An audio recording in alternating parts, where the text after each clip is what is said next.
Chapter 40. Clue.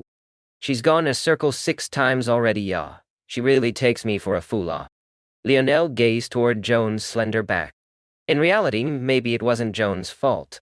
Lionel's calculative abilities were too sharp, and he hadn't revealed anything about his true powers just yet. However, where she was at fault was in the fact that though Lionel portrayed himself as innocent and somewhat ignorant, he never pretended to be stupid. This Joan was looking down on him too much. Lionel was certain that he would see something wrong with her actions even without his abilities. The tug of war in Lionel's mind raged on. On the one hand, he truly couldn't bring himself to see her as an enemy. But another side of him was constantly hiding the most important aspects of himself as though instinctually. Lionel felt that his ability was somewhat tempering his more emotional side, and he decided that he didn't particularly dislike that fact. But he still needed to make a decision. Should he continue to follow Joan? Or should he steel himself and kill her here? Without Joan, completing the hidden quest would be next to impossible. The morale of the Frenchman was almost entirely reliant on her. And Charles wasn't eager to attack Paris to begin with. However, a hidden quest was ultimately a hidden quest. They could leave this place without completing it, though Lionel wasn't exactly sure of the ramifications for doing so. It had to be said that though this was structured like a game, Lionel was keenly aware that it wasn't. The side, main, and hidden quests all had their own purpose. Their ultimate task was to deal with the anomaly in the timeline and save the present from being eaten away by it. How important completing the hidden quest was to that end, Lionel didn't know. He could only make decisions based on the information he had.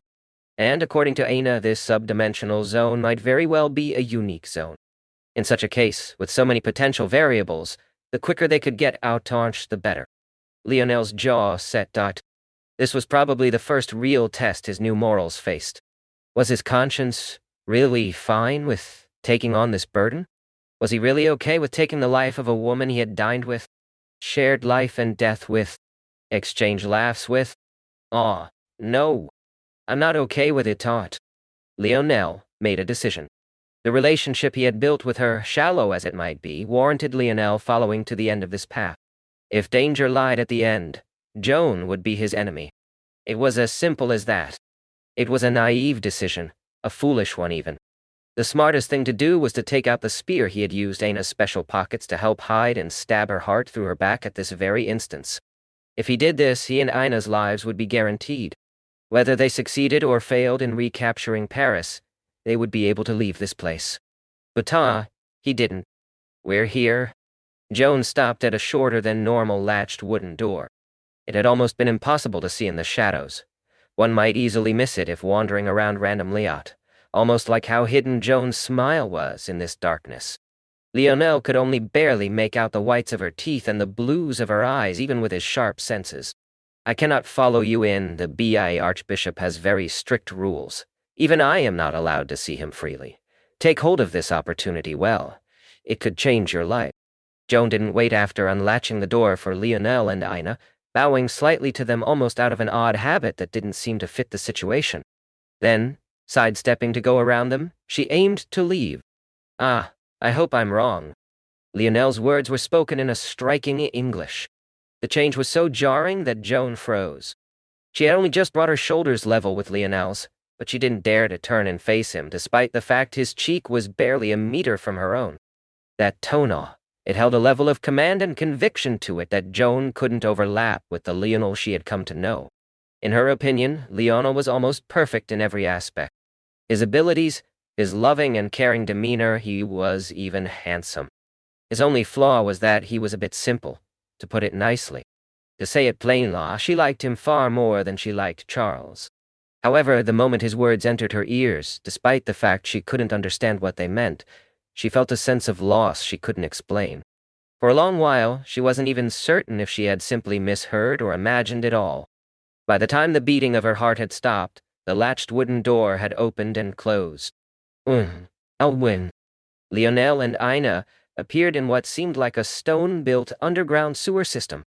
There were many semi-circular arches along the sides, branching out into several other tunnels with winding paths of their own. But there was a distinct lack of the horrid smell or dampness one would expect. In fact, it was oddly spotless. If the branching archways were ignored, The corridor was at least 20 meters wide. About 200 meters ahead, there was a dead end. Its wall seemed impossibly high, the kind of structure that had no business being underground. But there it was. Still, even with this being the case, there was something else that pulled Lionel's attention away. It was a simple wooden desk. It had 3 drawers attached to its 2 legs on the right side and 2 bare legs on the left. It wasn't even 2 meters across, and had nothing but a single candle lighting its entire surface. Before this desk, a gray-haired old man wearing worn gray robes sat, his back to them, curving as though he was too worn to sit straight. "So you've come, tell me, I've always been curious. What is the world like 1,000 years from now?" Chapter 41, Clue 2. Lionel's pupils constricted. To his side, Aina tensed up. It was only then he registered that this person had spoken in English. "Ah, who are you?" "Me?" the old man replied. "I'm a nobody, just a curious old man. I guess it's not very polite to ask a question without answering one first. So do you mind answering mine now?" Lionel's gaze narrowed. Something was wrong with this place. He didn't quite understand it, but force was far more dense here than it should be.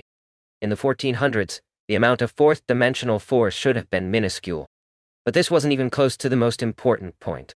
Who was this person, and how the hell did he know his and Aina's true identity? The old man sighed. "There's no need to be so tense. Us 3 will be here together for a long time. Isn't it best if we get to know each other? I spent all that effort learning that Uglach English, they call it. I'd like for it to not be useless, if possible." The gray-robed old man slowly stood, pushing a chair that seemed it might collapse at any moment back and grabbing a bulbous wooden cane head. When he turned to face them, his slumped back straightened with a crack. It was like his formerly frail appearance was just an act. Such a simple action caused the air around him to speed up before settling back down.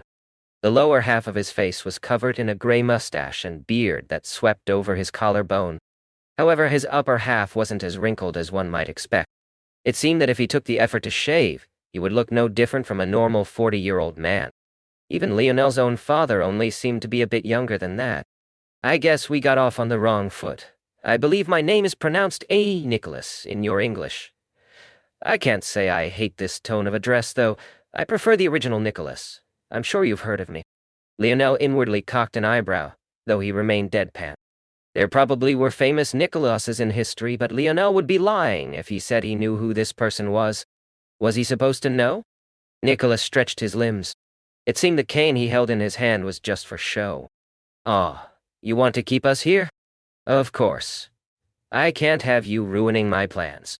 "Your plans? I might decide to tell you after you can no longer interfere. Won't be long, I'd say, Nicholas stared at blank space for a while. About a month, probably 2 just to be safe." Lionel frowned. He didn't understand what could possibly be done in 2 months. It would probably take at least that long before Charles was officially crowned, but so what? According to the true timeline, that was meant to happen. Wait, maybe he was thinking about this all wrong. According to history, Paris wasn't captured either. But it was their hidden quest to reverse that course. In fact, they would be greatly rewarded for it. So maybe the measure they should be measuring their success against is how much they did change, as opposed to how much they kept the same. Lionel's brain spun. He couldn't grapple with the conclusion he needed. Was it really Charles' coronation this Nicholas wanted to ensure? Just as Lionel's ability was working in overdrive, a subtle shadow appeared by Nicholas's side.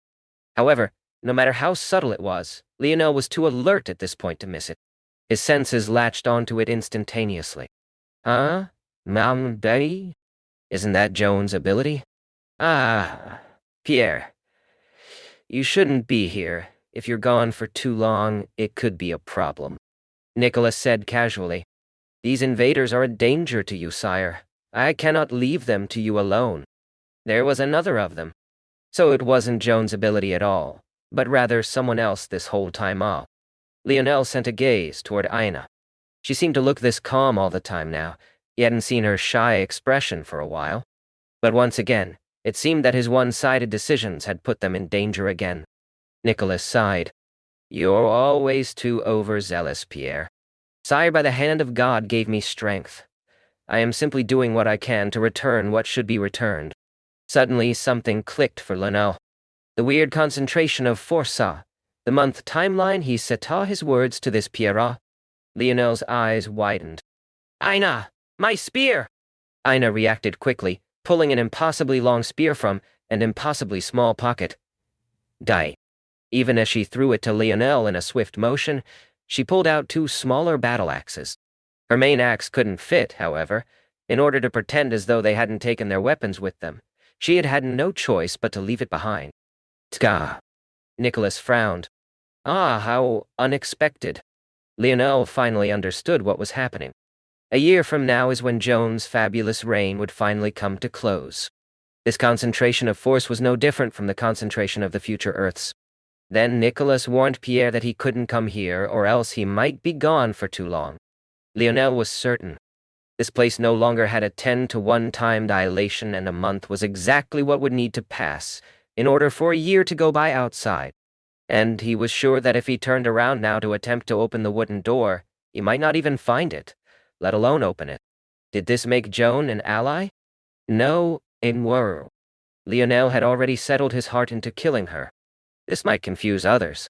A month was about the time it would take a year to pass in the world outside that latched wooden door. And a year would be what it took for Joan to be captured by the English and then executed. So, why was Lionel in such a hurry? If he planned to kill her anyway, why was he in such a rush? It was because Lionel had realized something. What mattered in these zone quests wasn't the end results, but rather the process. Why were there side quests to kill such and such number of enemies? Why was the main quest to kill a woman who had already been killed later anyway? Why was the hidden quest to recapture a city France would eventually recapture in the future? Everyone knew that Paris had been a part of France up until the 21st century, so obviously they had taken it back at some point. It was then it all clicked for Lionel. It wasn't just what they did that mattered, but when they did it as well. These subdimensional zones were ticking time bombs. Don't hold anything back, Lionel said with a fierce light in his eyes. Go all out. Lionel flashed forward, taking control of the vanguard with Aina holding her twin axes to his back.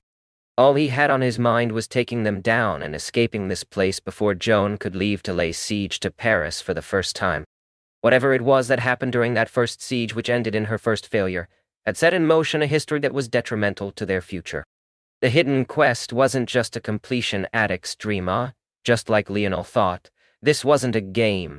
Everything had a purpose. The hidden quest was a clue. Chapter 42, Bishop. Lionel's decisiveness caught Pierre and Nicolas off guard. They had been observing Lionel for a long time, and had never expected that he had this side to him.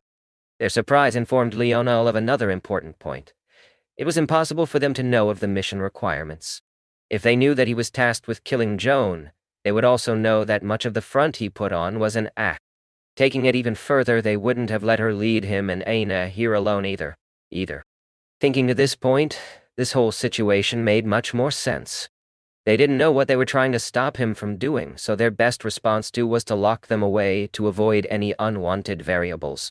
But that begged another question, why had they waited for so long? By the power of God, I beseech you, energies of the world, rage of wind. Unfortunately, there was no more time to think. I'll handle the shadow. Aina's voice drifted to Lionel's ears. With a nod, the two hit another gear. Lionel had already seen through the stats of Pierre and was more than confident in her ability to handle him. As for Nicholas, he was more difficult to manage as all spirit-based entities were. But the current Lionel was nothing like the Lionel of the past. Before, he had struggled with the C-grade Mayan priest, more than even a B-grade invalid. But no? Streaks of pressurized wind shot through the air. Lionel realized that this ability was nearly identical to that of the Mayan priest. It was a reality that brought his antennas up. However, there was still a difference between this time and last. Whereas before he could only faintly sense them, now he could very clearly see them streaking through the air. And, with all of the mystery gone out, they even looked crude and uncontrolled. They were fast, but not uniform in width. Their shape was similar to an earthworm with irregularly sized segments. If Nicholas had better force control, This 0.9 points of agility his attack had would easily be over 1. Lionel's head ducked to one side, slipped by one worm-like wind projectile, sliding past another and leaping over the last. His movements were fluid and confident, his gaze filled with a calm stillness to them.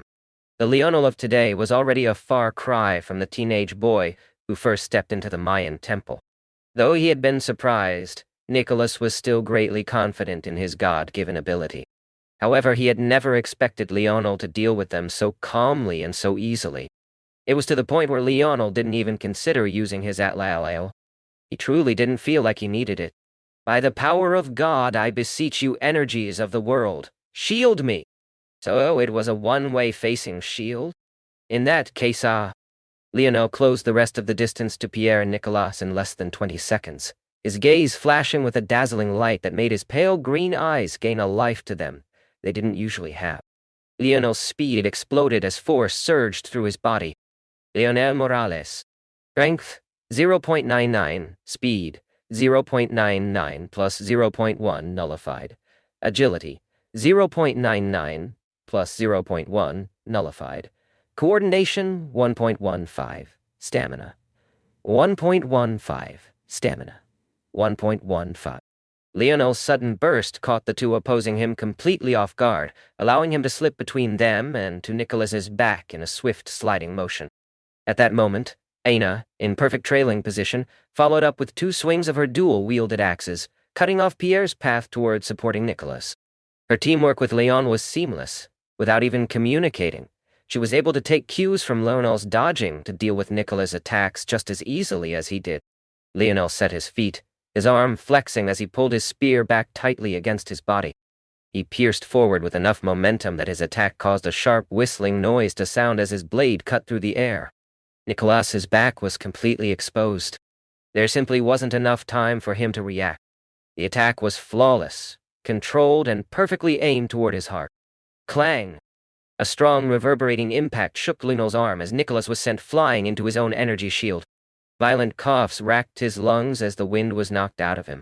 The painful groans of his body slamming against his own shield made Lionel certain that he had broken at least his nose, if not something far more substantive.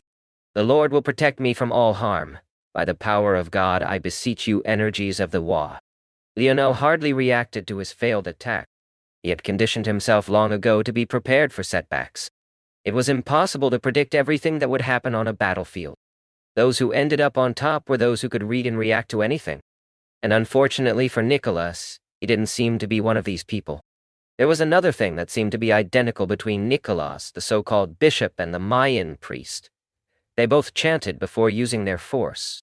The only difference between then and now was that Lionel could actually understand what was being said and didn't tune it out. Call of the Wind. Was on, pondering Melm, and Engal.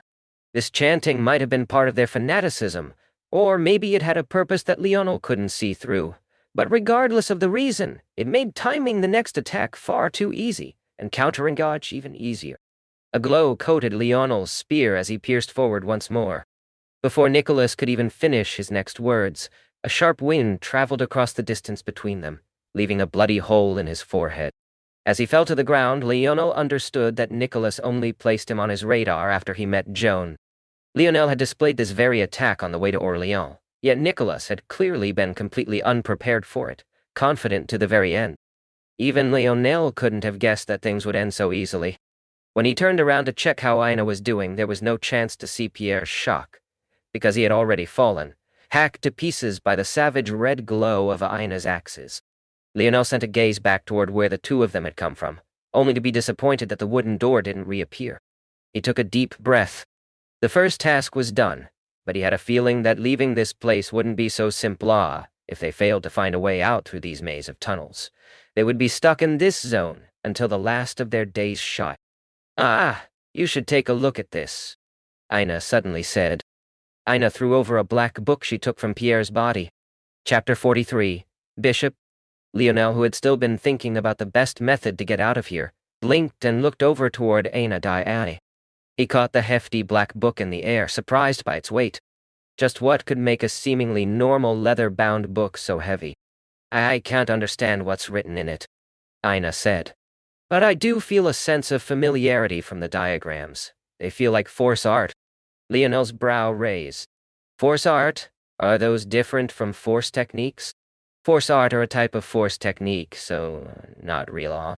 Ina explained lightly. Seeing that she didn't seem to be in a mood to talk, Lionel didn't ask more questions despite having them. He just made the assumption that what separated these arts from normal techniques were these diagrams Aina mentioned. Lionel had seen diagrams in A-dimensional cleansee, but they were of the human body, nothing like the diagrams Aina was speaking of now. Aina struggled a bit seeing that Lionel was having trouble getting anything out of what she was saying, so she couldn't help but say a bit more. Force techniques are split into internal and external. Your Ella Call of the Wind is an internal technique. Force arts are external techniques. The difference is that one originates from the body before it can be projected out, while the latter can be formed outside of the body. Force arts are rarer and more difficult to learn and control. I don't know why something like. Lionel couldn't help but smile when Aina continued to explain unprompted. He could tell that she wanted to keep her distance from him, so he hadn't pressed her in the last several weeks. But he had learned that Aina was incredibly soft-hearted, a side of her he was quite fond of. She would often get that very same guilty look on her face whenever she felt she was being too harsh with him. So he didn't mind shamelessly taking advantage. I see, Lionel mumbled. I would have thought that duty call of the wind was an external technique due to its original nature. But I guess this is a case of instincts being incorrect. Though Lionel felt he would need some time to wrap his mind around this, he knew that this wasn't the time for this. There were far more pressing questions, even aside from how they would get out of this place. Namely, just who were these people?